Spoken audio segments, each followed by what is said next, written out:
See the hat on point. My name is Lee Boy. You're listening and watching Lee's Final Word. Thank you for tuning in. If you haven't checked me out already, if you don't hit that subscribe button, what you doing? Today is a special video. I got a lot of you guys who are gamers, and a lot of you guys like to play games. What you didn't know about Lee Boy personally is that I was a heavy admin online RPG player. This video here is going to be about a special game that was near and dear to me that's dealing with the superhero genre. What this game is talking about? This game is talking about City of Heroes. Welcome to Paragon City, where you are a hero.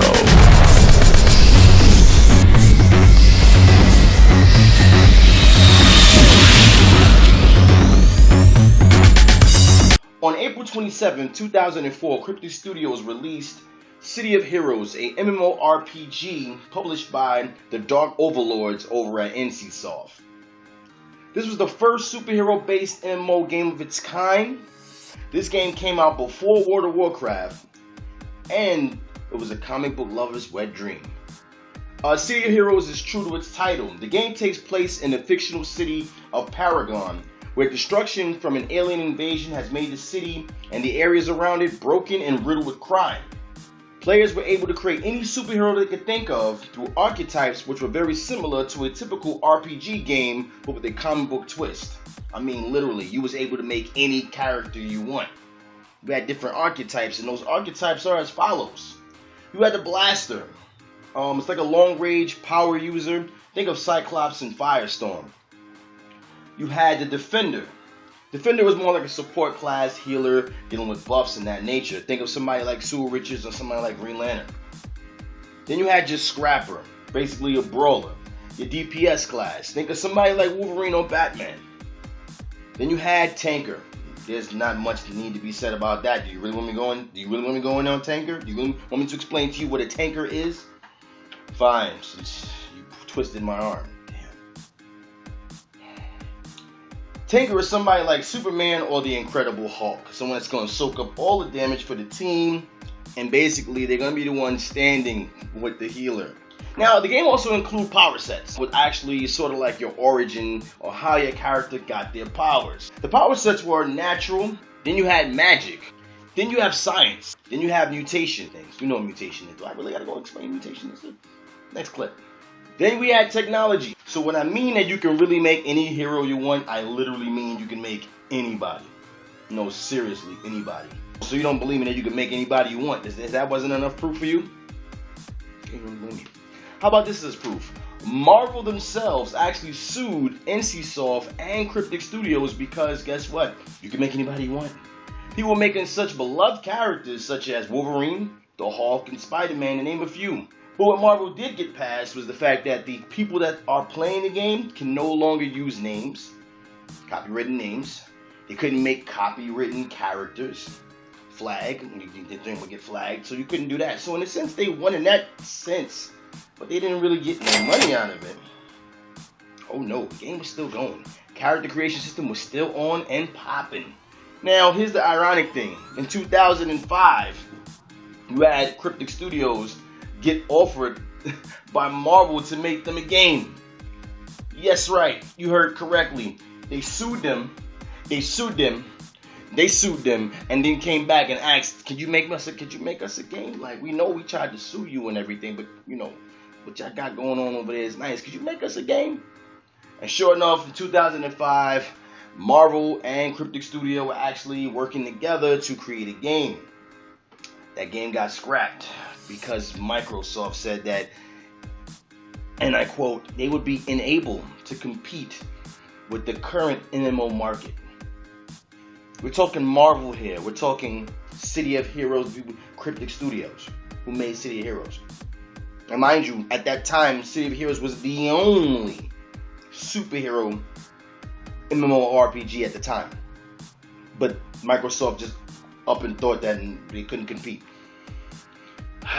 Scared of WoW, scared of Warcraft. They were just scared of Warcraft. That's all I got to chalk it up to. Getting back to City of Heroes. City of Heroes was so good and so on and so poppin' that actually City of Heroes had its first expansion, which was City of Villains. Now we finish this. As my box set here to prove to you guys, I played the game. I was in the game. Okay. City of Heroes, City of Villains, and with City of Villains was actually a standalone game. Believe it or not, you didn't need City of Heroes to actually play the game. So you didn't have to have City of Heroes installed onto your computer for you to play City of Villains. You can play it by itself. But it was still an online game. Don't get it twisted. You still need to be online. But it was a standalone game, and it was excellent. Who doesn't want to be a villain? Now, along with City of Villains came 4 new archetypes, which were the Brute Corruptor, Dominator, Stalker, and we also had Mastermind. Now, those are just flip versions of the first archetypes, and I don't want to go through those. Now, with City of Heroes, what we did get is some features that were in the game that were monumental across the board that the other games at that time wasn't really dealing with or doing at all. Let's talk about that. Some of the features were standalone missions.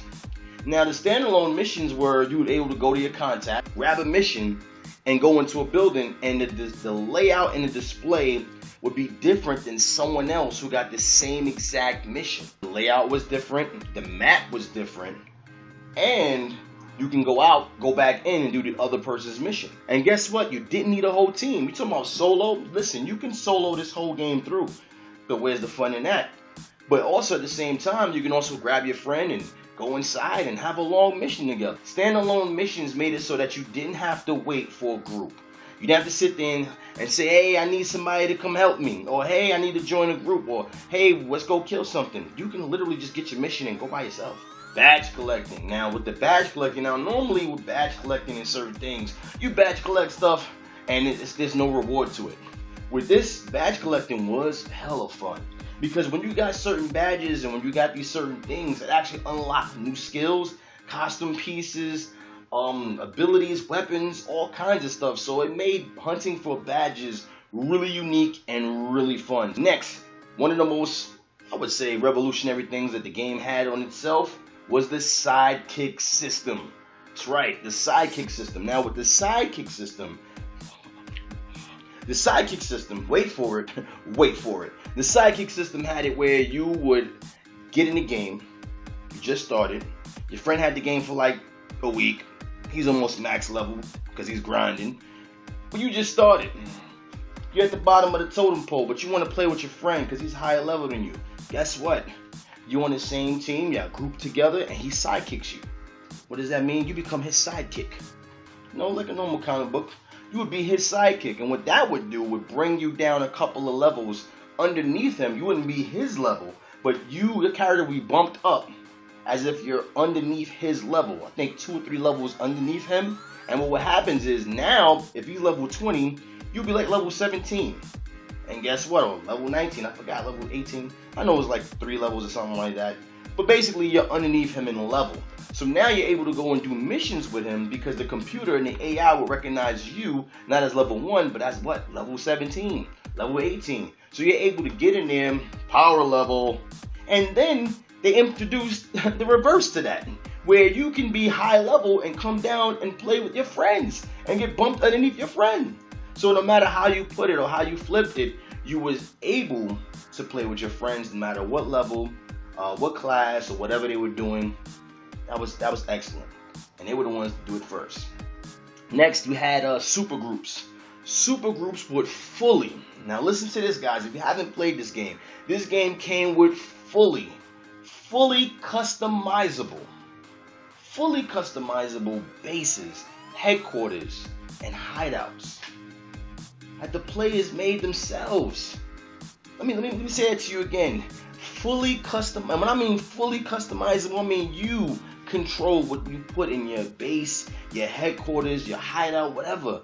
You control what's in there. And then your team that you had around you had to go out and fight for prestige points. And these points were used to put new things and new items in your base and in your lair. Oh man, incredible.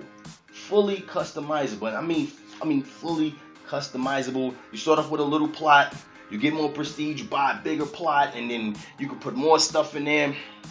Alright, later on in the game, they did introduce a crafting system. Now, with the crafting system, you were able to craft things that you normally normally wouldn't be able to get through means of the shop. Oh, they had an item shop, by the way. Yes, they had a store that heroes literally would go to, and also buy costume pieces. The game was heavy on customization. It was probably the best customization games, hands down, period, because of what you were able to do in the game, period, by far. Now, those are features that were in the game. On my list here, we got features that were driven by players. The City of Alternates. Now, what I mean by the City of Alternates, meaning that this game allowed you to have more than one character, which people normally did. You know, just to name a few of my characters: Dead Shadow, Shadow Hornet, Bumble Boy, Captain Aftermath. You had a whole bunch of alternate characters. People had a whole bunch of stuff, and it made it fun. You had one character, you were able to make another one. You keep going, you keep going. At first, they only allowed you to make, I believe, like 3 characters. Then they expanded that.